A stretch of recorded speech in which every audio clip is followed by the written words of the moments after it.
Let's get into it. Coach Colin news here.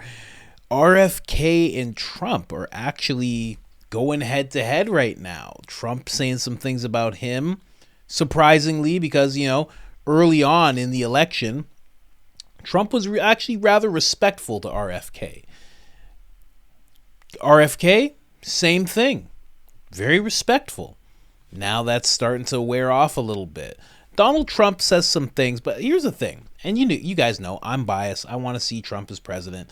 It'd be nice if they worked together. It'd be nice if RFK was a VP and everything, but I want to see Trump as president. I always admit my biases, but I do think what Trump has to say about RFK is correct.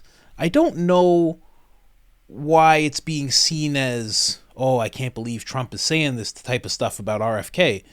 It's kind of a well-known thing. The guy's a Democrat. He's not embraced by the Democratic Party, not even the slightest. He's not even embraced by his own family in regards to him running for president. But it's a known thing that he is a Democrat. Now, let's get into this. And then I'm going to show you some clips of RFK saying some things that some people are saying he's done over the things he says. He sits down with Patrick Bet-David. They talk about gender affirming care. And then somebody made a compilation that kind of rivals an ad that Trump made, because Trump made an ad that was directed directly at RFK, calling him out really hard. I'm going to show you that compilation at the end here. Let's get into this. Robert F. Kennedy Jr. responding to claims he is working with the Democrat Party to help President Biden get reelected. On Friday, Donald Trump posting, quote, RFK Jr. is a Democrat plant, a radical left liberal who's been put in place in order to help crooked Joe Biden, the worst president in the history of the United States, get reelected. But RFK responded saying, instead of lobbing poisonous bombs from the safety of his bunker, let's hear President Trump defend his record to me mano a mano by respectful, congenial debate. Kaylee McGee-White is the editor of Restoring America at the Washington Examiner and a Steamboat Institute Blankley Fellow. Kaylee joins me now. Great to have you, my friend, as always. I don't know. I'm trying to read what Trump's play is on this. Should he actually be picking battles with RFK Jr., especially in light of the fact that when all three of them are in polls together, it's clear in most of those polls that RFK Jr. siphons votes away from Joe Biden? Yeah, he definitely hurts Biden in these polls far more than he hurts Trump. You're right about that. So I think that Trump is wrong to sort of give the attention that RFK so desperately wants. However, I don't think that it's an unfair characterization to call RFK a Democratic plant. In fact, I think that that might be inaccurate in that RFK is just a Democrat flat out. He's always been a Democrat. He endorsed Hillary Clinton in 2016. He voted for Joe Biden in 2020. And his policies are nearly identical to Joe Biden's on issues like climate change, abortion, and gun control. So this is not a candidate who resembles the Republican Party platform in any meaningful way, and Trump is right to point that out. I think that... Yes, exactly. I'm sorry to get you caught in that face there, lady. Sorry. But I gotta pause the video. But that's exactly it, right? He has been a Democrat. So it's not wild for Trump to say that this guy is a plant, that this guy is showing you that there's three choices, but in reality, there's two, because if RFK gets elected, he's very much going to run, like he's an independent now. He's not going to run it like an independent. He's going to jump right into the Democratic Party. He's probably going to fill his cabinet with Democrats, but it's RFK, so he'll probably choose some Republicans as well. I mean, he did talk about uniting the parties in a sense. I don't know how much he's going to actually execute on that plan if given the chance. I'm just giving him the benefit of the doubt because he does seem like a genuine person. So yeah, it's basically Trump, who's a Republican, RFK, who's a Democrat, and Joe Biden, who's a Democrat. That's really what's happening. When he says he's radical left, here's the thing. A lot of people read that and they go, oh, no, that's just a ridiculous characterization. But is it? I don't know. You don't always have to have blue hair and wild piercings in order to be a radical a radical Democrat. Some of the things in that compilation that I'm going to show at the end, some of those things really do speak to how he is going to run the country. Now, a lot of people in the comments have already let me know about how he feels about gun control. It's not really radical, but it's definitely not in line with the Second Amendment completely, you know? And you know, I shouldn't even say in line completely. If you're not in line even a little bit with the Second Amendment, you're not in line with the Second Amendment, obviously. And that's kind of where RFK is. He has said that he would take away guns if there was a consensus. What does that mean? Listen, I don't want him to lie or anything, but he should have just said no. Because that's the worst thing you could say. He lost a huge chunk of people's support when he said that, because you're basically saying, well, if the people who collude together to take away freedoms decide to collude together to take away freedoms, well, then I'm right along with them. It's like, what? What'd you just say? Huh? Anyways, let's move on to the next clip. It's him and Patrick Bet-David. They're talking about gender affirming care, and his answer is, Patrick Bet-David goes hard on him, by the way, but his answer is not good. Let's get into it. China, Jinao News, at least 900 young adults are taking part in military training, with some as young as 7 years old. In China, we're training boys at 7 years old. In America, we're transitioning at 7 years old. According to a new poll conducted by Pew Research Center in June, only 9% of young Americans ages 17 to 24 say they are very or somewhat likely to serve in the military in the next 4 years. This is the lowest percentage we've had expressed in a military service since 1979, when Pew Research started this. So here's what it makes me think about. Number one, 16 years old I need to be to get a driver's license, 18 years old to get a tattoo, 18 years old to vote, 21 years old to drink, 25 years old in many states to get rent a car. But California and some of the directions some places are going, hey, your daughter, your son can run away. This is a sanctuary state, and you can come and do a procedure here without the consent of your parents. What will you do as a president to get this nonsense out, to prevent kids under the age of 18, with or without the consent of the father, to transition? You may even say that is an okay policy you're a part of that many families disagree with. One, what's your position on this, and what will you do as a president? I mean, my position is that people should not be able to have access to those procedures, that minors shouldn't, without parental permission. And you know, I don't know enough about it, Patrick, to say that it should be completely illegal for under 18? No. Yeah, I just don't know enough. What I'm going to tell you, well, because I don't know. But Robert, I mean, you're. I don't. You know what? I don't know enough. I need to look at data before I do it. Make a decision. My inclination is that it's not good for anybody. There may be some rare cases where it saves somebody's life. I don't know that. And I'm not going to tell you that I have an answer to a question. There's a difference, but Robert, there's a big difference. Just tell you this. I just want to say there's a big difference between those two things. One, saving somebody's life to transition and cut the dangling off. How are you saving that person's life? Some of these things, logically, they make no sense to parents. So parents are sitting there, because you're going to have to answer this for both parents on both sides. There's conflicting values here, and one of the values is freedom. To do what you want with your own body and have the government tell you you can or you can't do that. Who is protecting kids under the age of 18, though? And that's the other, right? And that's why I say nobody can do it without their parents' permission. That's solid. And then I have to look at the drugs, the safety of the drugs, whether there's permanent damage from I just don't know. You're rolling your eyes like I shouldn't have. This is an obvious question. Do you trust a 14-year-old driving a car? Without a driver's license? Well, do you trust a 13-year-old voting? What if a parent consents for the 13-year-old to vote? Should we be okay with that? Because the parent said it's okay. Should we trust the parent that? 13-year-old to vote. I get that, but why should it be legal for somebody at 13 with parent consent to transition? Well, first of all, the metaphors you gave are not apt, because when you drive a car, you're affecting other people. You're making a decision. I'm just telling you the truth. I don't have a position on this because I don't know enough about it. I believe my values are the same as yours, and you probably know a lot more about this and could explain it to me.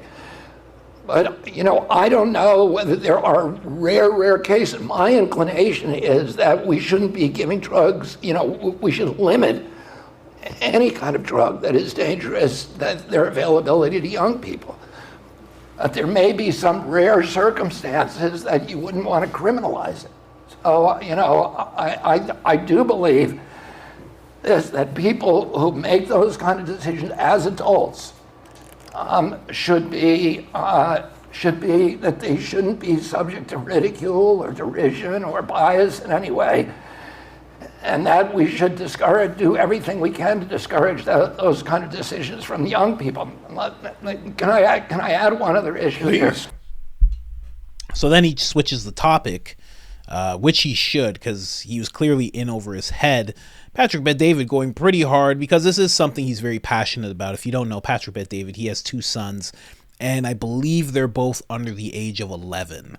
So when he sees stuff like this, it just happens, man. When you have kids and you look at something happening to kids, you're just like, holy man. It's like, it's completely different. You can think back to when you were a kid and be like, oh, it's terrible. Someone did that to me when I was that young. But when you have them and you love them and you're seeing that, it's like, it's crazy. But, you know, even the crowd was laughing as RFK Jr. was responding. You know, the fact that he brought up, you know, maybe in the rare case it saves someone's life is absolutely preposterous. I mean, again, I keep talking about when we say certain things, what we're talking about.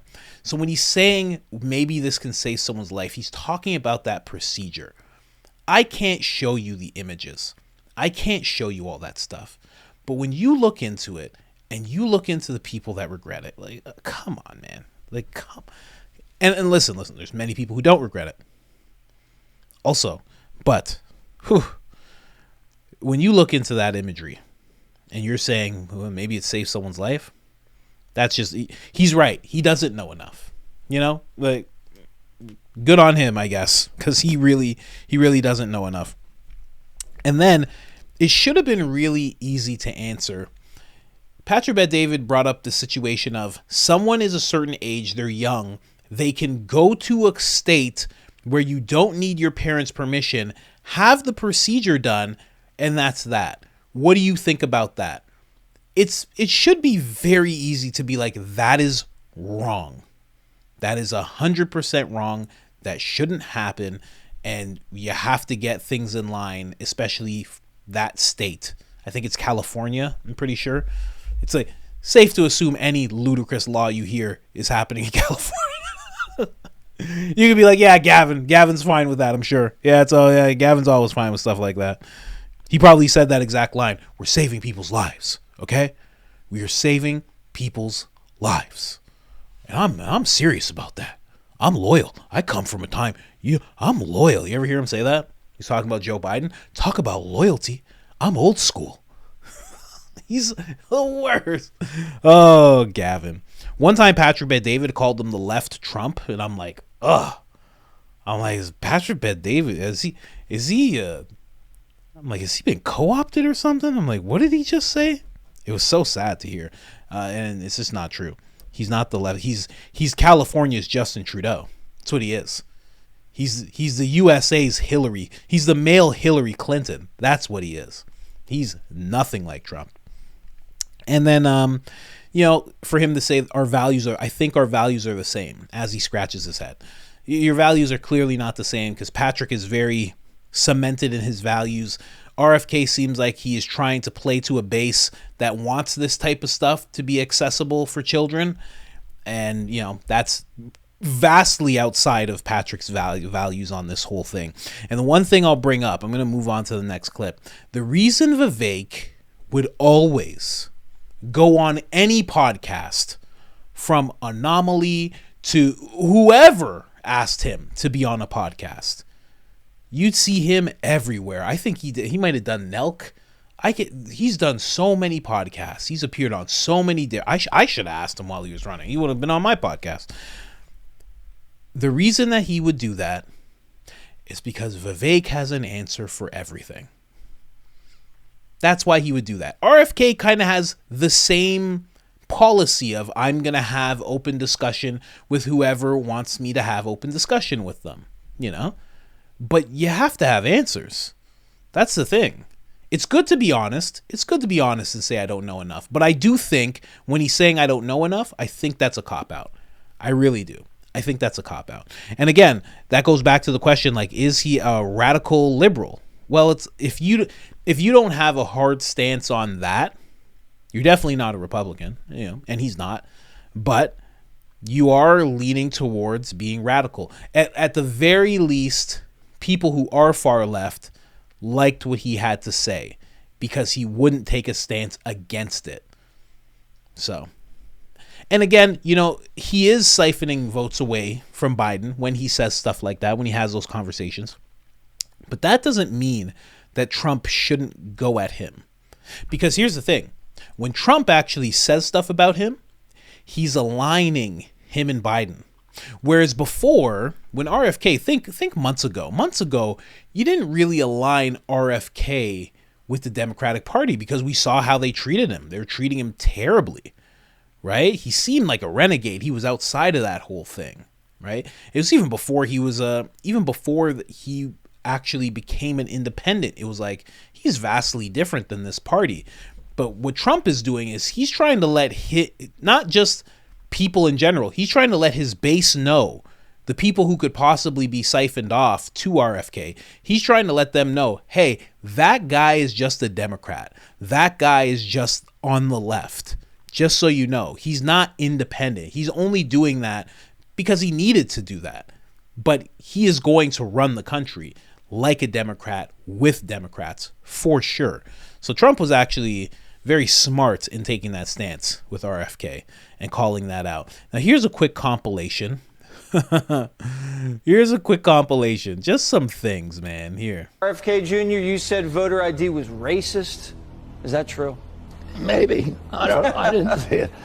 I had a lot of positions. It's actually a comic book written by radical Democrat RFK Jr. Argues, among other things, that voter ID laws are, quote, I kid you not, racially rancid. Red state people are more likely to murder you, to impregnate your teenage daughter, to commit a violent crime against you, to commit a non-violent crime against you, to watch Desperate Housewives on TV, to buy pornography, to buy, degenerate video games like Grand Theft Auto. You've called for curbing, logging, oil drilling, fracking. You wanted to eliminate it. You called it a victory for democracy.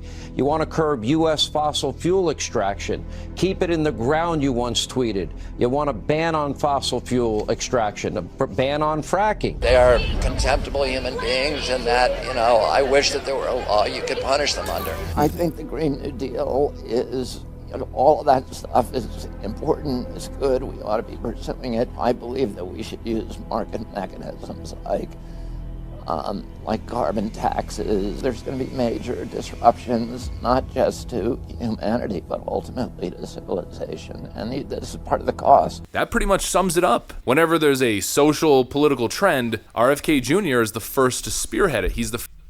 Yep, 100%. Couldn't have said it better myself. That was wild. Carbon taxes? The fact that he brought up carbon taxes, he's like, there should be some kind of carbon taxes. And that's the thing, a lot of people bring that up as this almost like a badge of honor with him when it comes to the stuff that he's done environmentally. And, some things he's done can be seen as that. But also you have to know that if he is one of those people, he is going to be very engaged in the whole climate change narrative. He's going to embrace it. He's not going to push it aside. He's going to be a bleeding heart for that type of thing. And where does that lead? It leads to carbon taxes. It leads to green spaces, which turn into 15-minute cities. It's some wild stuff. And again, you guys know my bias. I like Trump. And I do like RFK. I do. But seeing all these things as they come out, like this is the crunch time and election time. This is when these things are going to start to come out. Trump wasn't going at him before. Now he's going at him. Right? It's the way it's going to be. It's going to get and RFK's shooting back. It's like, okay, the gloves are coming off. It's that time. And I honestly think a lot of people have this idea that RFK is just going to dominate Trump in a debate. I really don't think so. I don't think Trump, just remember, he wasn't ready for this conversation with Patrick Bet-David.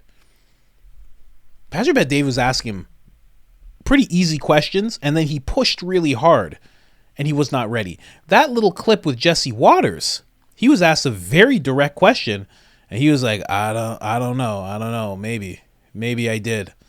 Did you say voter ID was racist? And he even kind of scratched, because he knew, like, gosh, yeah, I shouldn't have said that. I don't know, with this type of stuff that he has going on, these things that he's said, which he could have grew from. You know, people do grow and change. That is possible. But going into a debate with Trump, I don't know. What's RFK's stance on the border? You know? You have to think he's a Democrat. He is a Democrat. Is he going to think like AOC? Probably not. But is he going to align with her on many things? More than likely, right? So I think in a debate with Trump, I think he's going down. He wouldn't go down like Biden, because, you know, Biden is just, you know, Biden's going to fall apart in a debate, and I can't wait to see it. But RFK, he'll go down. Maybe he just won't go down as hard. Maybe he'll be able to say some things to Trump. Maybe he'll actually be able to point out some things that Trump said he would do that he maybe didn't do. You know, RFK is sharp when it comes to his mind, right? But there's many things for Donald Trump to really focus on, and I don't know if RFK is ready to answer these things. I mean, he wasn't even... Think about this. You're running for president. You know that gender affirming care, the LGBTQ community, you know that's a huge thing right now. You know that. Why wouldn't you at least have an answer ready for that? That's going to be a big thing. Many people want to know on both sides, what are you going to do about that? Are you going to make it so you can save lives, quote unquote? Or are you going to make it so you can really actually save lives? You know what I mean? Like, which are you going to do? That's something you should know about. The border. That's something you should know about. How you're going to fix the economy. That's something you should have answers for this stuff. And it seems like there's a lot of stuff that he has answers for that are great, but a lot of stuff that he does not have answers for. So we'll see. I would love to see him and Trump go toe to toe. I think it would be great, but I don't think it's going to happen. I'm going to be honest. And because here's the thing, is Robert F. Kennedy going to battle? Is he going to debate Biden? I don't think so. So now Trump has to, again, look at what's happening. Trump may have to debate Robert F. Kennedy Jr. and debate Biden. Why? Why does he have to debate both? And then neither of them are going to debate each other. And then Trump is the one who's crazy, who's suggesting that Robert F. Kennedy is a plant from the Democrats. I don't know. It's kind of panning out that way, you know? But again, I do like RFK. I think he is a genuine person. Again, I would love to see him in a VP position with Trump, you know, or head of some administration, some department, maybe with environmental or medicine. Like, I think he'd do great in something like that. I think he would do amazing things, but I'm Trump all day. 2024, Trump 2024. Let's go. Anyways, guys, like, subscribe, all that good stuff. And let me know what you think. Trump versus RFK in a debate. Who wins? Let me know in the comments. I'm out.